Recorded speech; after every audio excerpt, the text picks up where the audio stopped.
बिल्कुल, आज सिर्फ एक फ्लोर टेस्ट नहीं है, आरजेडी की वो अग्नि परीक्षा जहां उनके स्पीकर भी सवालों के घेरे में है। जी हां, सबसे पहले सुमित, स्पीकर को लेकर यह अविश्वास प्रस्ताव आएगा, उसके बाद वहां उनको लेकर वोटिंग होगी, उसके बाद तय होगा कि अवध बिहारी चौधरी जो है वो रहेंगे या फिर जाएंगे। ऐसे में सबसे बड़ा सवाल यही कि कौन किसके खेमे में जाता है, क्योंकि अवध बिहारी चौधरी ने पहले ही साफ कर दिया था कि मैं इस्तीफा नहीं दे रहा हूं, आपको जो करना है कर ले। अब संवैधानिक प्रक्रिया के तहत देखिए, यहां विश्वास प्रस्ताव बीजेपी लेकर आएगा, उसके बाद वोटिंग होगी। लेकिन दूसरी तरफ देखिए, आज एनडीए की भी अग्नि परीक्षा है, बहुमत आज उनको लेना है, बहुमत परीक्षण जो है, फ्लोर टेस्ट जो है वो होना है। उसके लिए भी कई दिनों से बाड़ेबंदी और किलेबंदी हो रही थी, जिसका रिजल्ट आज आने वाला है। हालांकि कल तक जो सियासी घटनाक्रम था कुछ और कह रहा था, कहा यह जा रहा था कि हो सकता है आरजेडी के दावों में दम दिखे, जो खेला हो रहा है वो हो सकता है, क्योंकि कई जेडीयू के विधायक नहीं पहुंचे थे, बीजेपी के एकाध विधायक गायब हो गए थे, ऐसी जानकारी मिली थी। लेकिन अब जो जानकारी मिल रही है कि अब आरजेडी के दो विधायक नीलम देवी और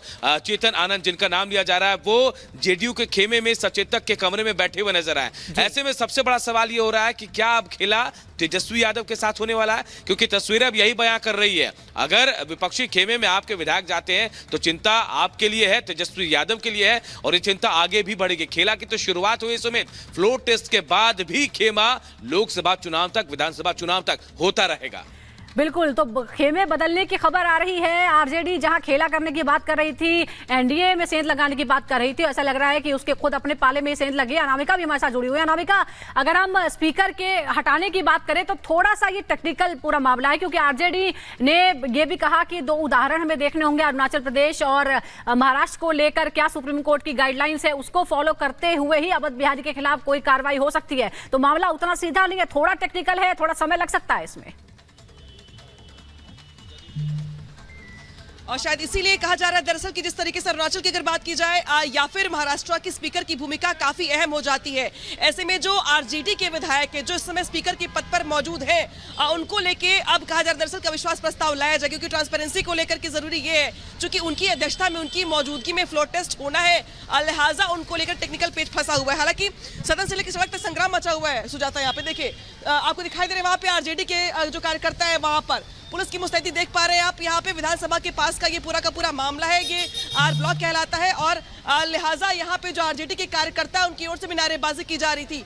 हालांकि पुलिस की ओर से उनको खदेड़ दिया गया है, विधानसभा के आसपास आने नहीं दिया जा रहा है। आरजेडी के जो कार्यकर्ता है वो यहाँ पे हंगामा कर रहे थे, नारेबाजी कर रहे थे, लेकिन चूंकि सदन में फ्लोर टेस्ट होना बाकी है, कानून व्यवस्था का पूरा ये मामला है, लिहाजा देख रहे हैं कि पुलिस यहाँ पे मुस्तैद है मौके पर, और जैसे ही कार्यकर्ता नारेबाजी करते हैं वैसे इनको खदेड़ दिया जाता है। यहाँ से आरजेडी के कार्यकर्ता आरोप लगा रहे नीतीश कुमार पर धोखेबाज कह रहे हैं, पलटू मार कह रहे हैं, और इस तरीके से नाराजगी भी जाहिर कर रहे हैं। वहीं दूसरी ओर अगर बिहार पुलिस की बात करें तो यहाँ पे पुलिस की ओर से मुस्तैदी दिखाई जा रही है। विधानसभा का जो मुख्य द्वार है वहां से लेकर पूरा का पूरा जो सुरक्षा घेरा है उसको मजबूत कर लिया गया है। आरजेडी के कार्यकर्ताओं को वहां से आगे बढ़ने नहीं दिया जा रहा है। हालांकि सदन के अंदर क्या होगा इसको देखना दिलचस्प होगा, लेकिन सदन के इतर सड़क पर भी यहाँ पे संग्राम दिखाई दे रहा है, जहाँ पे आरजेडी के कार्यकर्ता धोखेबाजी।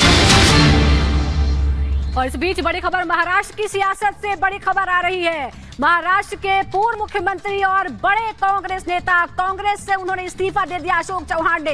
ये बड़ी खबर हम आपको बता रहे हैं। विधायकी से इस्तीफा दिया है, पार्टी से दोनों ही सदनों से इस्तीफा दे दिया है। महाराष्ट्र के पूर्व सीएम है अशोक चौहान, और कई दिनों से अटकलें लगाई जा रही थी, लेकिन सवाल यह है कि अशोक चौहान अकेले हैं या कुछ और लोगों को ले जा रहे हैं। तो लोकसभा चुनाव से पहले महाराष्ट्र में कांग्रेस को बहुत बड़ा झटका।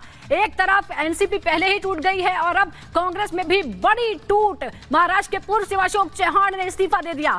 महाराष्ट्र के पूर्व मुख्यमंत्री अशोक चौहान ने पार्टी और विधायक पद दोनों से इस्तीफा दिया है। महाराष्ट्र में कांग्रेस को बड़ा झटका लगता हुआ नजर आ रहा है। महाराष्ट्र की सियासत के लिए यह बड़ी खबर। अशोक चौहान ने न सिर्फ विधायक से पद से जो है वो इस्तीफा दिया है, इसके साथ ही उन्होंने पार्टी से भी इस्तीफा दे दिया है। अब कांग्रेस के साथ अशोक चौहान नहीं रहेंगे, और अगर कांग्रेस के लिहाज से आने वाले चुनाव के मद्देनजर देखा जाए, एक बड़ा झटका। महाराष्ट्र के पूर्व सीएम अशोक चौहान ने पार्टी से इस्तीफा दे दिया है। कांग्रेस को बड़ा झटका लोकसभा चुनाव से पहले महाराष्ट्र में लगा है।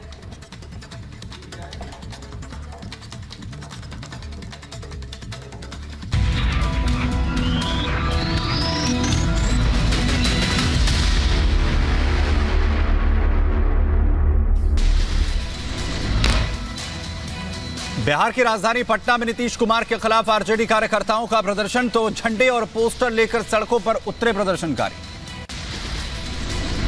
प्रदर्शन के दौरान आरजेडी कार्यकर्ताओं की पुलिस के साथ झड़प भी हुई है। पुलिस ने कुछ लोगों को हिरासत में भी लिया। बिहार विधानसभा में कार्यवाही जारी, राज्यपाल के अभिभाषण के साथ शुरू हुई विधानसभा की कार्यवाही। फ्लोर टेस्ट के लिए सभी दलों के विधायक मौजूद।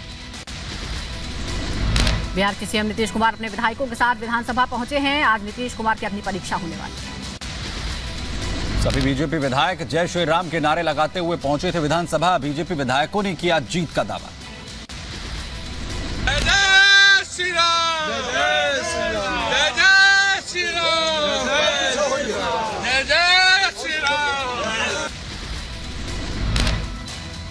सदन में स्पीकर के खिलाफ अविश्वास प्रस्ताव लाएगी बीजेपी। थोड़ी देर में विधानसभा में होगी वोटिंग। नित्यानंद राय के साथ विधानसभा पहुंचे जीतन राम मांझी फ्लोर टेस्ट में होंगे शामिल। बिहार की सत्ता के लिए आज का बड़ा दिन। अपने विधायकों के साथ तेजस्वी यादव भी विधानसभा पहुंचे हुए हैं। हाथ हिलाकर समर्थकों का अभिवादन किया। फ्लोर टेस्ट से पहले राबड़ी देवी ने तेजस्वी यादव से की थी मुलाकात, तो गठबंधन के विधायकों के साथ हुई थी चर्चा। बिहार विधानसभा के बाहर कड़ी की गई सुरक्षा व्यवस्था, भारी संख्या में पुलिस बल तैनात। बिहार में फ्लोर पर आरजेडी नेता मृत्युंजय तिवारी का बड़ा बयान, कहा सत्य परेशान हो सकता है लेकिन पराजित नहीं। तो सत्य परेशान हो सकता है, पराजित नहीं। हम होंगे कामयाब, मुझे पूरा है विश्वास। इसलिए आज 2-4 घंटे में सब पता चल जाएगा। चाहे जितना भी सरकारी तंत्र का दुरुपयोग कर ले दिल्ली से लेकर पटना तक, लेकिन लोकतंत्र जीतेगा। बिहार में फ्लोर टेस्ट को लेकर बोले जेडीयू नेता केसी त्यागी, कहा डर की कोई बात नहीं है, हम आसानी से पास करेंगे टेस्ट।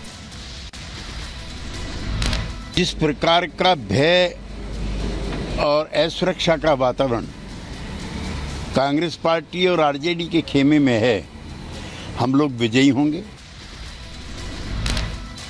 तेजस्वी के आवास पर विधायकों की बैठक पर आरजेडी ने बीजेपी पर कसा तंज, कहा बीजेपी करे तो रासलीला और आरजेडी करे तो कैरेक्टर ढीला। भारतीय जनता पार्टी अगर कर रही है कार्यशाला, गया में पिंडदान कर रही है कार्यशाला का, तो वो रासलीला है। और राजद अगर अपने विधायकों के साथ पटना में बैठक कर रही है 2 दिन से, तो कैरेक्टर ढीला। बीजेपी नेता शहनाज हुसैन का आरजेडी पर हमला, कहा आरजेडी के सपने रह जाएंगे अधूरे, जेडीयू और बीजेपी फ्लोर पर बहुमत साबित करें। राजद के लोग दिन में ही हसीन सपने देख रहे हैं, उनके सपने अधूरे रहेंगे। जो ख्वाब उन्होंने देखा है वो सब अधूरा रहेगा। नीतीश कुमार जी के नेतृत्व में एनडीए सरकार बहुमत प्राप्त करेगी। बीजेपी ने राज्यसभा चुनाव के लिए 14 उम्मीदवारों का किया ऐलान। सुधांशु त्रिवेदी, आरपीएन सिंह को यूपी से टिकट, तो वहीं हरियाणा से सुभाष बराला को बनाया उम्मीदवार।